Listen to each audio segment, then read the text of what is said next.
Hey, welcome everybody to the Success is a Choice podcasting network for our talent and strategy show. I am Jamy Bechler, and this show is made possible by our friends over at Affinity Recruiting and Consulting. Check out all the great things that they do by visiting their website, affinitytoday.com. Let me bring in our guests and our co-host for today. First off, Ruston Pierce is our co-host. Ruston, longtime high school administrator, coach, development director. Now he's the president of consulting for Affinity Recruiting and Consulting. Ruston, good morning to you. Good morning. And our special guest for today is Ryan McCarty. He was on our Success is a Choice podcast a long time ago. He was one of our first guests, actually. And you can check out his whole backstory at jamybechler.com/Ryan McCarty. But Ryan McCarty, welcome to the show. Thank you so much, Jamie. Good morning. Good to be on. Good morning to you. And Ryan is the author of a book called Culture of Good. I was thinking build a culture of good. Well, I was thinking good to great, but you didn't write good to great. No, it's funny, Jamie, because I wanted to write a book called Great to Good, how all the greatest companies do the most good in the world. But anyway, that's a whole nother. Well done. Yeah. And but Ryan is the author of Culture of Good. He's also the host of the Champion Your Culture podcast. He's a business consultant.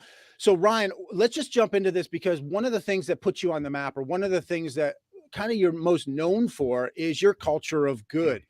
And Sure. So if you could, people that aren't familiar with this, or people that maybe are, give them a little refresher about culture of good, because this could be utilized whether you're running a Fortune 500 company or you're a music or a band director at a high school. Like, you could utilize some of these same concepts no matter where you're at.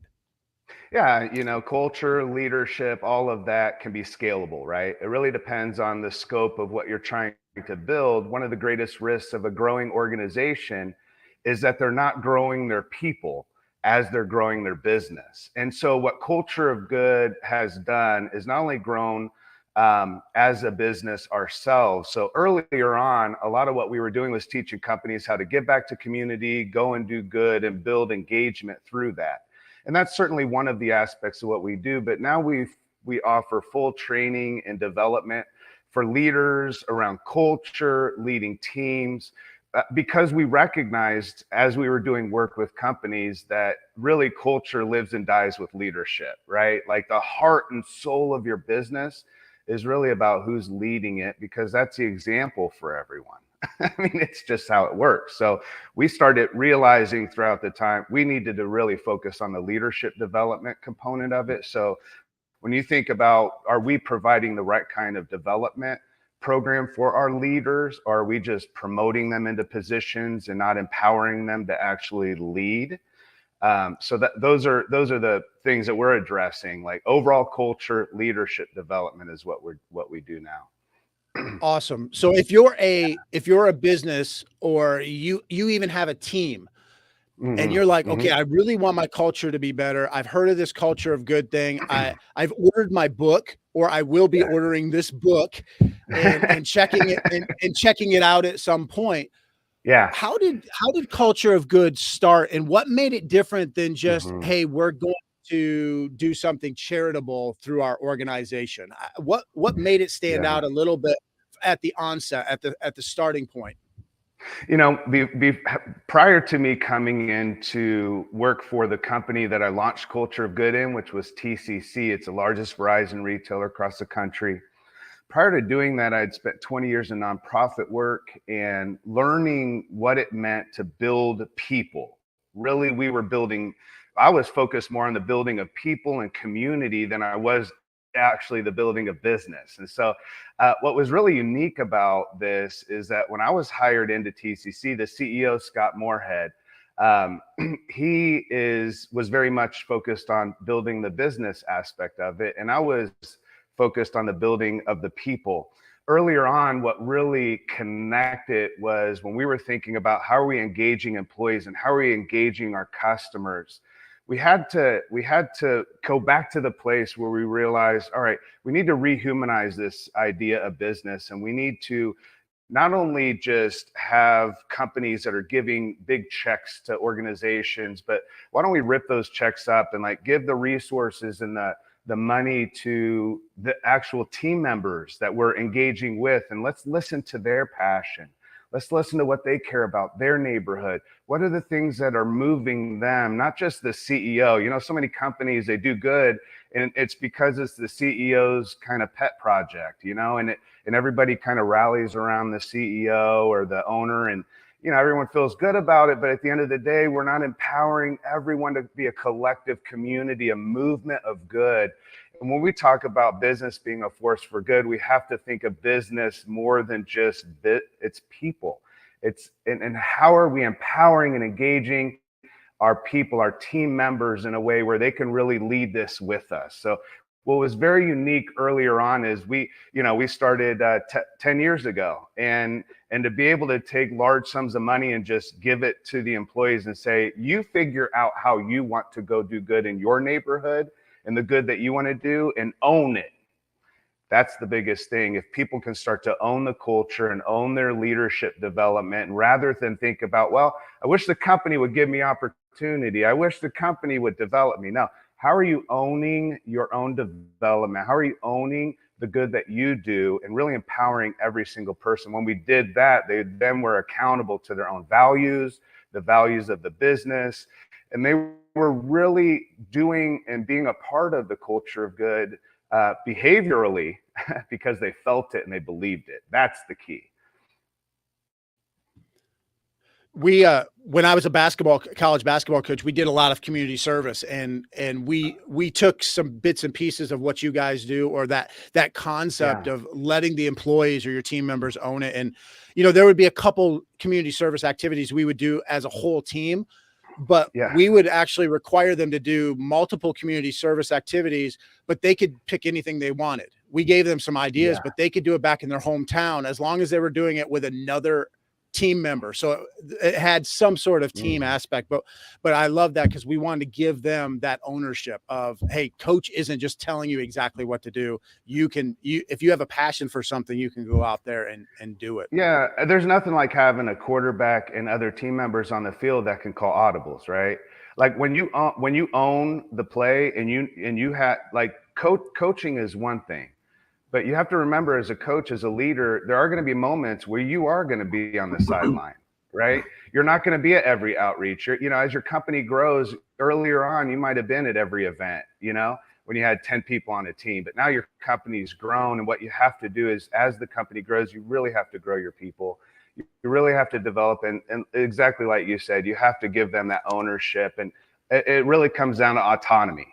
Do they have the autonomy to really express their own passion, their own desire, and what drives them? What makes you feel alive is a great question we used to ask people back in the day, right? But when's the last time we've done that with each one of our team members? Just sat down with them and said, what makes you feel alive? What makes your heart tick? What gives you that sense, like when you're doing something for others and you get chills, or maybe it's not even a feeling. Maybe after you're done, you lay your head on the pillow. You didn't feel anything, but you went to bed with just a greater sense of peace in life, that you did something good. That's the kind of stuff we want people to feel, because if we're focused on behavior, then we're always in this constant, like, trying to create rules and, get people to behave a certain way, but they don't feel it. People have to feel it, Ryan, I'm curious, so you deal with a lot of different businesses, probably quite a wide range of industries. I think one thing that's real common among a lot of businesses is they get so caught up in the tyranny of the urgent that they completely miss leadership development altogether. If you were going into a organization, you're just seeing that organization for the first time, you recognize that they're very much caught up in the day-to-day, and leadership development isn't something that they're doing. What are those initial steps you're taking to start helping them not only start doing it, but even recognize that they're not doing it? Yeah. Well, I really, when I talk to owners, they know whether they're really doing leadership development well or not. I asked to look in the fridge. I say that because I've been so busy in life over the last few days and work, and it's just been a constant whirlwind of just everyday stuff. I came home yesterday and my wife said, "Did you forget we had that roast in the fridge?" And I was like, yeah, I was supposed to cook it like 4 days ago, And I open up the fridge and I smell it and it's rotten. And I just been in the whirlwind of life, and here this roast that would have been so delicious. It would have fed our whole family. Other friends would have enjoyed it. It would have been a wonderful evening.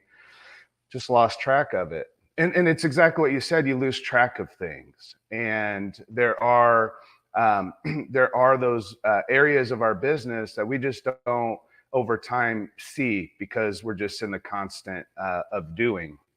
And so what we want to do is open up the fridge. We ask, can we come in and do observation assessment, really do a SWOT on the culture? And when we say culture, we're talking about how most people feel, believe, and behave most of the time. When I say culture, how they feel, believe, and behave most people. It's not going to be perfect. It won't be around all the time, but that's the most of it. Most of who you are is your culture. And so we're wanting to do observation assessment, really SWOT analysis, the culture, identify strengths. We love Strengths Finder. There's a manager and a leader version of that also allows for some action planning off of that. So we really like that as well. But we really don't know what the full scope of it's going to look like until we really sit down with the leaders and talk, and sit down with the team members and say, again, what are you looking for? What do you want? We don't want to come in with an assumption. We did that for years early on with the culture. We assumed we were the experts, and we're expert consultants, expert coaches and trainers, but the business owner and your team members are the expert of your business. We're not the expert of your business. And so we want to empower you, empower your leaders. And that's why we want to, our work is very much around training your people so that you don't need us forever, right? We want to elevate your leadership culture and really assess what are the strengths, what are opportunities, are there current threats, right? And we're not looking at this individual or that individual. We really go in to a business and really assess it based on just like a normal SWOT. And I think anyone can do that. Just pull up a SWOT chart and say, all right, let's go through these with our team. Where are our strengths, our weaknesses, opportunity, threats? And do that with your culture before the end of the year. Don't just do that in terms of like your sales or, the business as a whole. Focus, just center on that culture piece, and don't forget that the roast it's sitting in the fridge. We have to go back to it. We can't autopilot our business, or, there's no self-driving companies. Self-driving cars are crashing.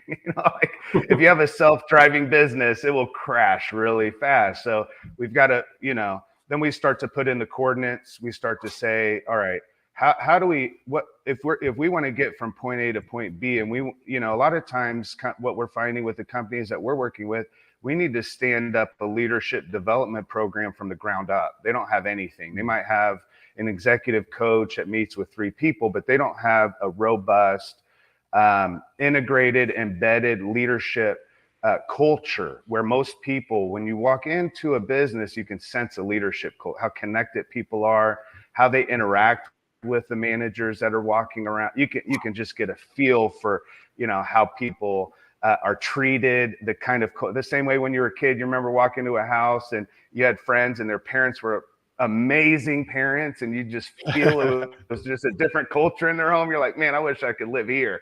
that was my upbringing. I was like, all my friends, I wanted to live at their house. And it's like, if you have a really amazing leadership culture, people are looking for that because they want to love who they work with, and they want to love what they do, but they also want to love who they work for.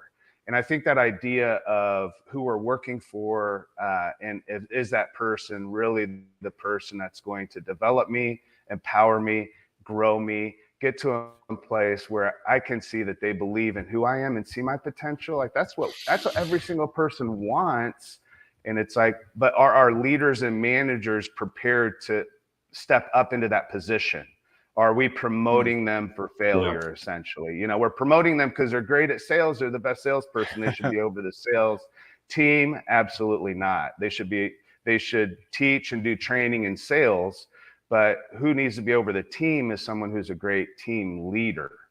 Good at sales, great. We need great leadership, right? We could those hard skills we could teach, that soft skill stuff where it's like, empathy, caring, are we helping our leaders to understand, and our manager, that's really what they need to succeed, So that's a lot being said, but initially we're doing assessment, observation, identifying strengths, that type of thing. And then really putting in coordinates to get there. So let me ask a follow-up to that then, because you've used the word empowerment or empower about 10 times already. Yeah. So you've come in, you've assessed my organization. I'm the business owner. You've assessed my organization. Your assessment is that I'm a micromanager. I don't empower anybody.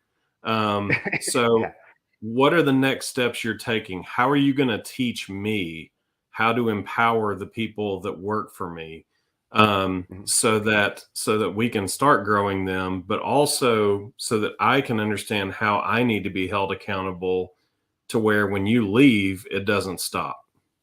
Yeah, so we're going to embed certain tools that become part of how leadership culture operates.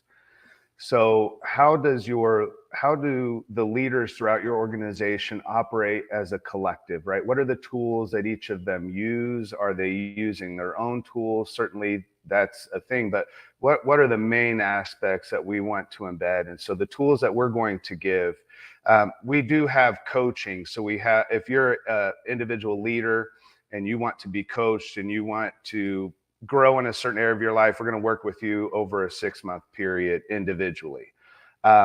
We also have coaching available, and that's what that would be.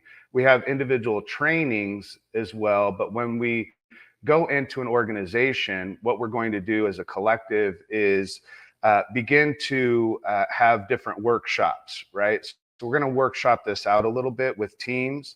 We're going to identify what are the individuals that may need individual coaching, what are teams that could use the workshops, and then organizationally, how do we craft a rollout plan where everyone as a collective can know this is what's being rolled out. So part of what is embedded within our process is organizational change management principles. So part of what we're going to teach leaders is how to lead change and how to be led through change. So we follow the process of ADKAR, ADKAR. So you drive awareness, desire, knowledge, ability, and then you reinforce. And so there is a process that we follow that enables those areas of the business that we say, okay, those are gaps that we need to fill in this team or with this individual. And what we would want to do then is set individual development plans based on where the strengths and weaknesses of that individual is, and really build on those strengths. So individual development plans, then you have team development plans, and then organizational, and then ensuring that all kind of feeds into what are the objectives for this organization, and does every leader throughout your company know how their work and their contribution and their team's contribution, how it actually drives the success of the business and the success of those objectives? And then does every individual within the organization have their own individual development plan that says, this is where I want to grow. This is how I want to be held accountable. So it's really powerful about what we do with the individual is they set their own accountabilities. We help them identify what their values are. We teach those leaders within really a train the trainer focused on that middle management tier, because that's where we really see culture, as it's passed throughout the layers of organization, however it's set up, that middle management, culture, leadership, everything lives and dies right there. And so we're gonna hone in on the middle management and really focus and make sure that there's, they have everything in place. Do they have strong communication plans, right? Is everyone using the same plan? Is there a communication strategy?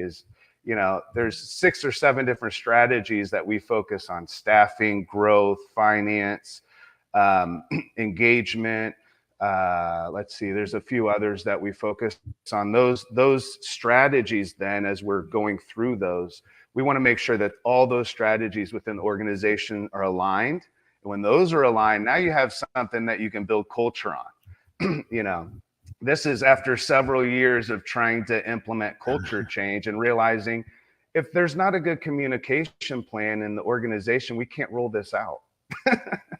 Because the company is not rolling anything out well. So our work was hindered by the fact that the company, so we're really going in to say, all right, like, let's get very tactical with this, right? Let's really look at what are the elements of the business that you may not even be identifying now that are holding everything back. It's just, sometimes it's that 1 centimeter tweak when you're hitting the golf ball that just determines whether it goes straight or not. I know this, I don't even know how to do that, but I miss that centimeter a lot. just that hit, so it's that one thing that now those little things that, what do we need to focus on? What are the quick wins? We like to focus initially on the engagement part, really spark that feeling of connection and engagement. And so that's Jamy, what you were talking about with the culture of good and doing good in community. What are you passionate about? What drives you?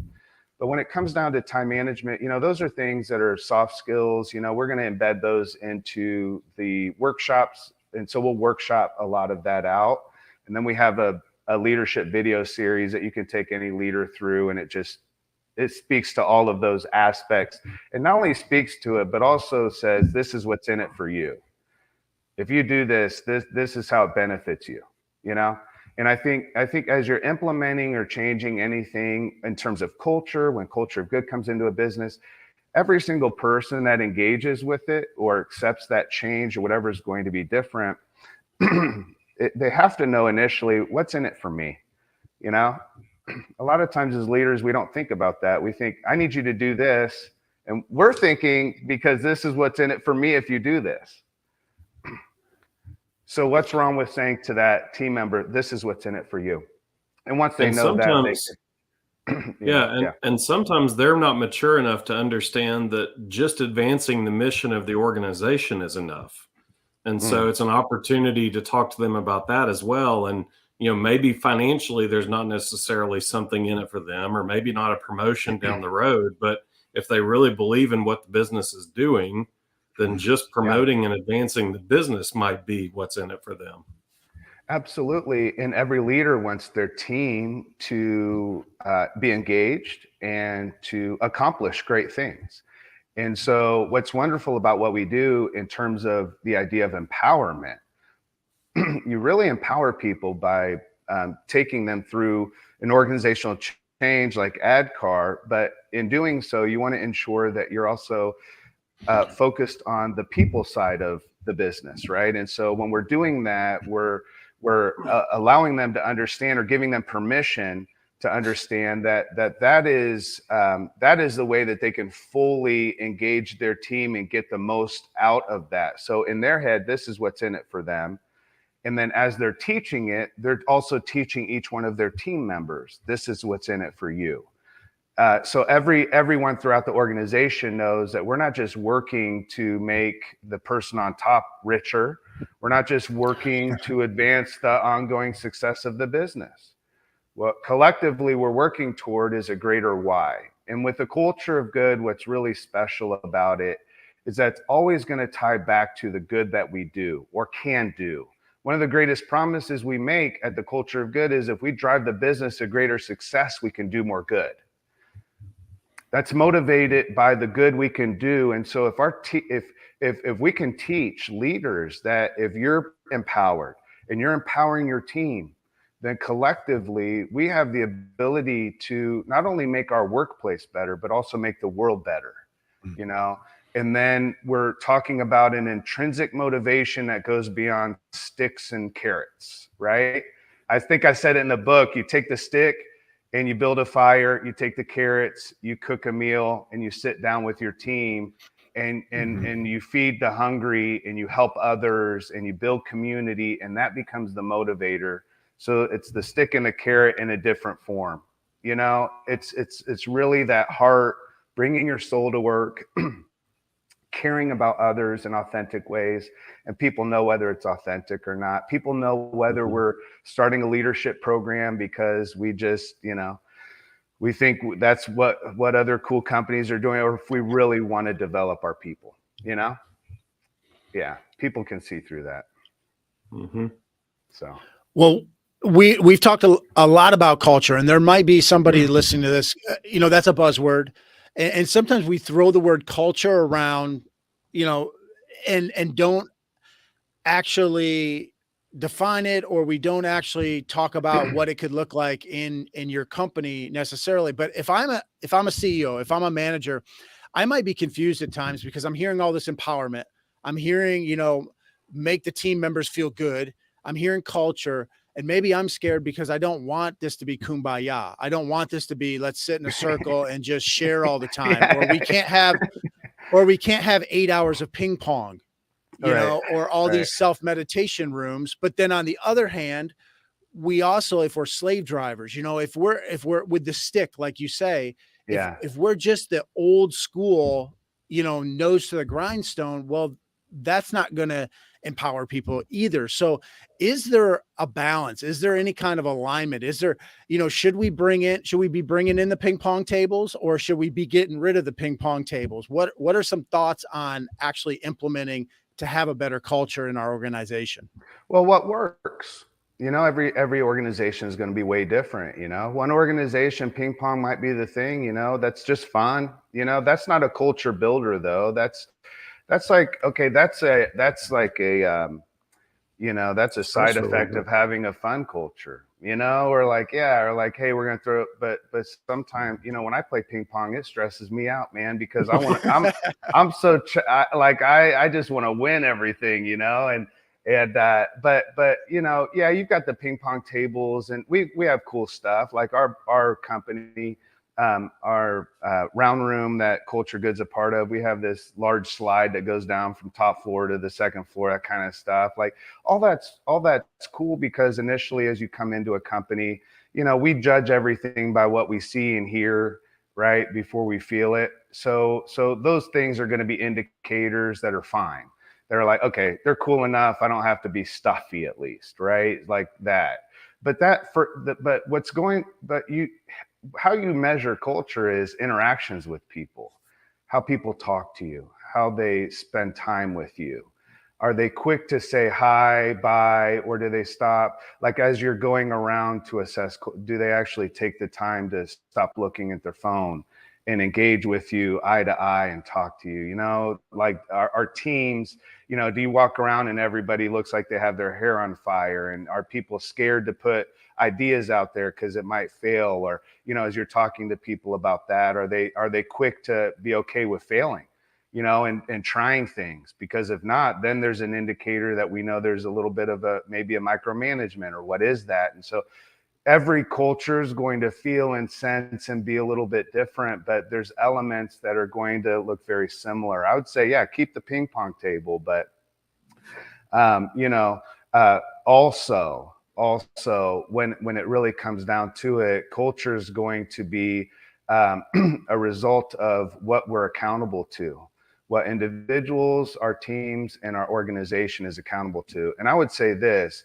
if you want to know what the culture is going to be, really, I can identify that by knowing what the leadership and the CEO and the owner, what are they accountable to?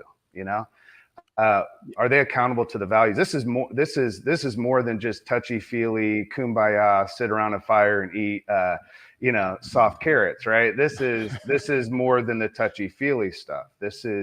This gets to, how do you implement and operationalize culture in a way where you don't lose your soul?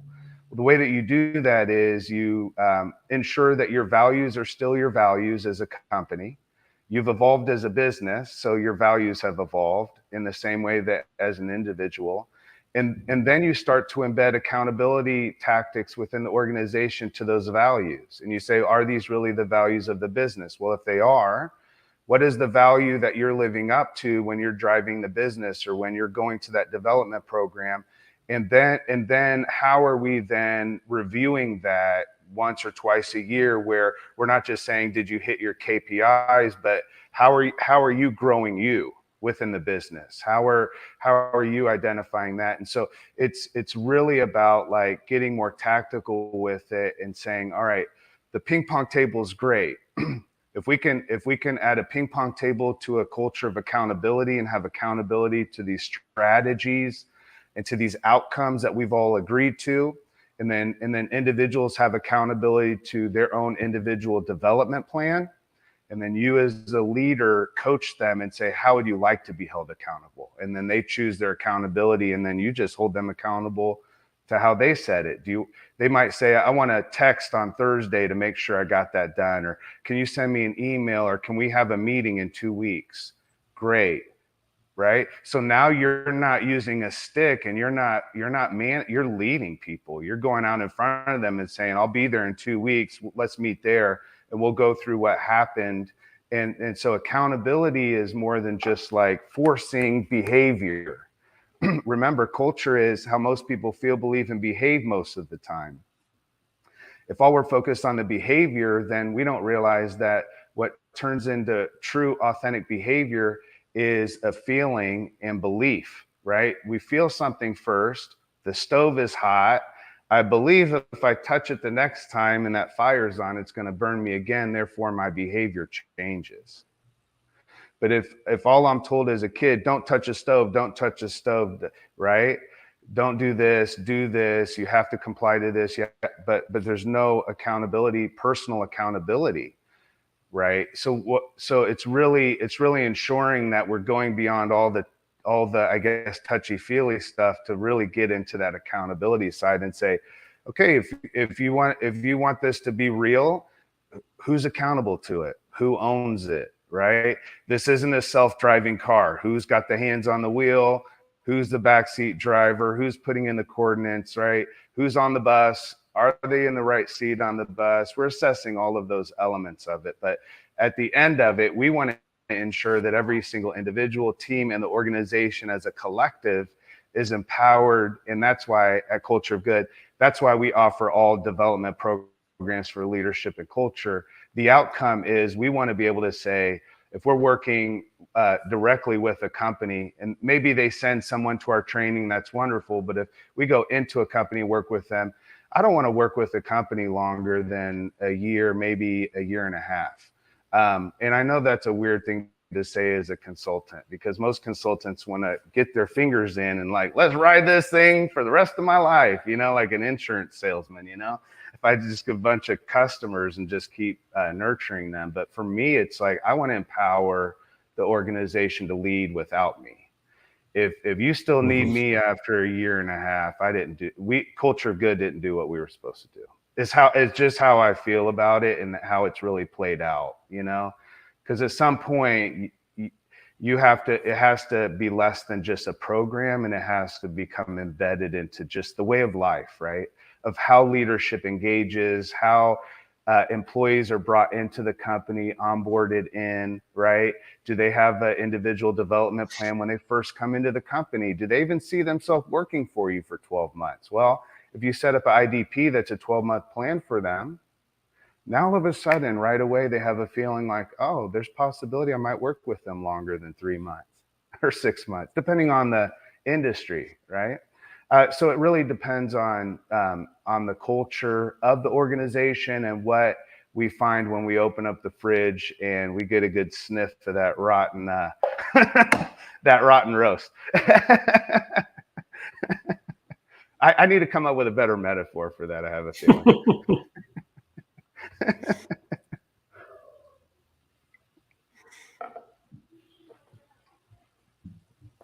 So when you're talking about the leadership, you're talking about empowerment. Most leaders look at it like, I'm the boss, I'm in charge. Even my 6th grade son, he's like, I can't wait until I get to be the boss one day and I get to be in charge. And I'm like, Jalen, why? He goes, that way I can tell you what to do. And but a lot of leaders or CEOs or managers look at it that way. Man, I got this promotion now. I'm in charge. I get to tell you what to do. You've talked a lot about empowerment. I love that word. Is there a specific way that a leader, let's say a leader is now coachable? Hey, I'm in charge, but I want to be coachable and I want to empower my team members to be better leaders too. I don't want just compliant followers. I want to develop other leaders. Mm-hmm. What would that look like in a normal business? How that leader, that person in charge, would actually empower their team members without letting essentially the prison inmates run the prison? Yeah, absolutely. I think if that's what you want as a leader, then you sit down with your team and say, that's what I'm trying to build here. It's weird that we don't actually talk to people about what our plans are and what we're trying to do. Like, I just feel like you have to start by, okay, is this your team? If it's the right team, then you can sit down as a leader and say, here's what I really want from this team. Here's how I know we can get there, and here's the example I'm going to set, right? And we're going to sit down with each of you and set an IDP. And you're going to hold yourself accountable because I believe in you and I see the potential in you, right? And I'm going to work with you individually, but then as a team, we're going to be accountable to each other, right? So you have that peer-to-peer accountability, because if each one of us are accountable to ourselves, then that means we're accountable to the team, because that's one of the things that we're going to be accountable to. And so, it really, to me, Jamy, is as simple. It's a lot more simple, I think. I think business a lot of times fails because we're making strategy and planning without the people that are actually going to be implementing the plan. That's management. That's not leadership. Leadership is, you got to sit with people. You got to sit where the people sit. You got to hear what the people hear. You got to feel what they feel. Or you're not leading them, right? You think about the old school cowboy compared to the shepherd. If you have the cowboy mentality, you're driving from behind. You're like pushing you're pushing people. You're driving them. Let's drive people. Drive. Hustle. Let's get this done. Like almost like forced it, from point A to point B. That's the cowboy, we've all seen it. That little dog that barks at all the sheep and forces all the sheep into the kennel. But the shepherd is a whole different dynamic.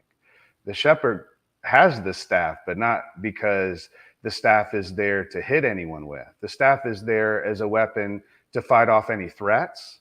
And also the staff is high enough so that as I'm walking, no matter how many people end up following me, they can see, as long as they can see that stick, they know which direction they're headed, because leadership is all about example. So when you sit down and you're authentic and you're vulnerable with people, and you actually lead them not only with the sense of, we have to get this done. It's almost like, in order for us to get this done and do it well, and also for us to maintain a healthy team dynamic with well-being and mental health, this is how we get there. Can we do this together? And just ask the team if we can do that together. Well, you have a weekly podcast, and obviously people watching this live right now on YouTube, Facebook, LinkedIn, Rumble, maybe they're listening to this on the Success is a Choice podcasting network, but they obviously like to listen to stuff or watch stuff. So maybe they have some bandwidth for another show. Your show every Wednesday morning? 10 to 10:30. I go live on all my stuff. It's like legit live. Sometimes the cameras fall in, the light. It's just like crazy. Like this. It's just like live. It's really difficult to do sometimes, but it's a lot of fun. And I have a co-host, George Rogers. So we go live on all of my stuff and all of his stuff. We're on LinkedIn, Twitter, all of that. And then you can always listen to us on culturegood.com, reach out to us on the website. We've got all of our past podcasts on there.